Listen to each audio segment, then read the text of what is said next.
দেখুন এখানে বলেছে monthly income of A B এর রেশিও বলছে 4:7 এবং সেভিংসের রেশিও বলেছে 4:5।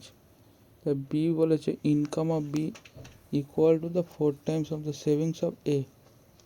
এর সেভিংয়ের 4 গুণ হচ্ছে বি। তাই রেশিও অফ এক্সপেন্ডিচার বার করতে হবে এ এবং বি এর। তাহলে কীভাবে করবো? এ বি ইনকাম বলেছে 4 আর 7, আর সেভিংস বলেছে 4:5। তাহলে এর 4 গুণ হতে হবে একে। তাই এর 4 গুণ করতে গেলে 4-এর 4 গুণ কত?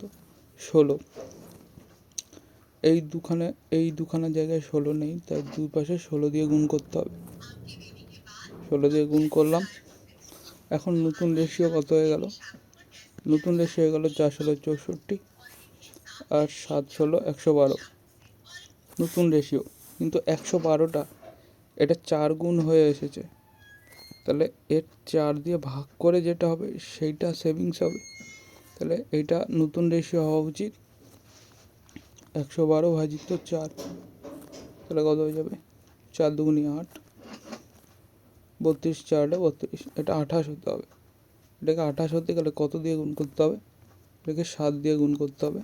এটাকে 7 দিয়ে গুণ করলে এটাকেও 7 দিয়ে গুণ করতে হবে। অতএব নতুন রেশিও হয়ে যাবে 28 আর 35। সেভিংসের নতুন রেশিও এটা।